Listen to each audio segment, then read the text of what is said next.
राधे राधे, जय श्री कृष्णा। दोस्तों, आपका दिन मंगलमय हो। आज से हम सुनेंगे पढ़ेंगे माघ मास कथाएं महात्म्य, जिसके सुनने मात्र से हर मनोकामना पूरी होती है और बहुत सुखद अनुभव हमें प्राप्त होता है। एक सकारात्मक ऊर्जा का संचार होता है। तो दोस्तों, बने रहे हमारे साथ। अगर वीडियो आपको अच्छी लगती है तो वीडियो को लाइक जरूर करें। श्री हरि की जय हो। माघ महात्म्य 8वां अध्याय। यमदूत कहने लगा कि तुमने बड़ी सुंदर वार्ता पूछी है। यद्यपि मैं पराधीन हूँ, फिर भी तुम्हारे स्नेहवश अपनी बुद्धि के अनुसार बतलाता हूँ। जो प्राणी काया, वाचा और मनसा से कभी दूसरों को दुख नहीं देते, वे यमलोक में नहीं जाते। हिंसा करने वाले वेद, यज्ञ, तप और दान से भी उत्तम गति को नहीं पाते। अहिंसा सबसे बड़ा धर्म, तप और दान ऋषियों ने बताया है। जो मनुष्य जल या पृथ्वी पर रहने वाले जीवों को अपने भोजन के लिए मारते हैं, वे कालसूत्र नामक नर्क में पड़ते हैं और वहां पर अपना मांस खाते हैं और रक्तपीप पान करते हैं तथा पीप की कीच में उनको कीड़े काटते हैं। हिंसक, जन्मांध, काने कुबड़े, लूले, लंगड़े, दरिद्र और अंगहीन होते हैं।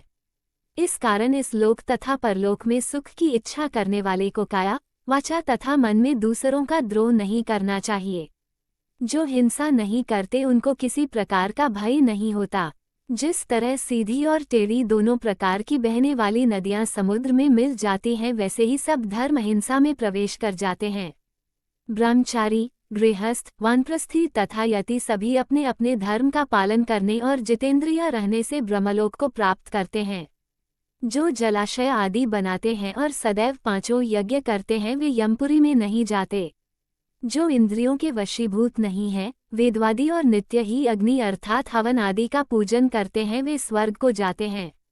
युद्ध भूमि में जो शूरवीर मर जाते हैं, वे सूर्यलोक को प्राप्त होते हैं। जो अनाथ, स्त्री, शरण में आए हुए तथा ब्राह्मण की रक्षा के लिए प्राण देते हैं, वे कभी स्वर्ग से नहीं लौटते।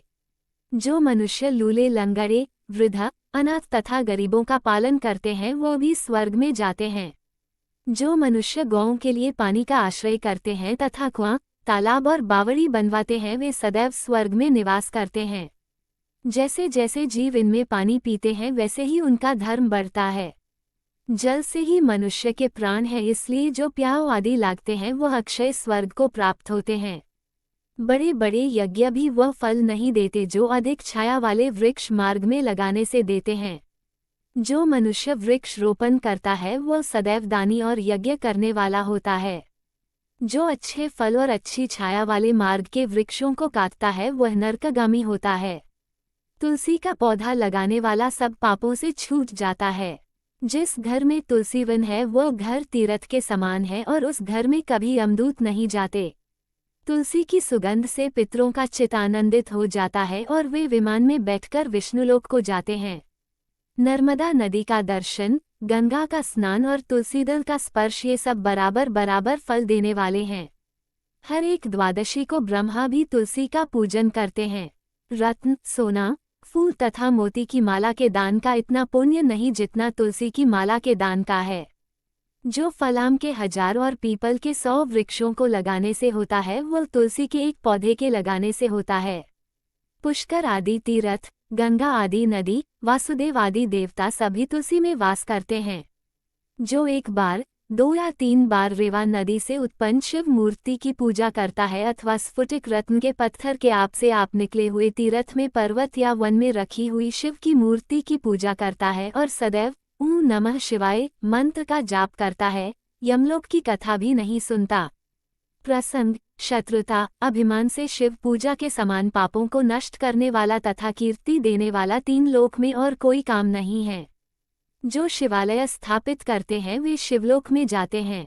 ब्रह्मा, विष्णु तथा शिव का मंदिर बनाकर मनुष्य बैकुंठवासी होता है। जो भगवान की पूजा के लिए फूलों का बाग लगाते हैं, वे धन्य हैं। जो माता पिता, देवता और अतिथियों का सदैव पूजन करते हैं, वे ब्रह्मलोक को प्राप्त होते हैं। दोस्तों, ये थी आज की कथा। आपको हमारी वीडियो अच्छी लगी हो तो वीडियो को लाइक करें, चैनल को सब्सक्राइब करें, कमेंट में जय श्री राधे कृष्णा लिखना ना भूलें। राधे राधे दोस्तों।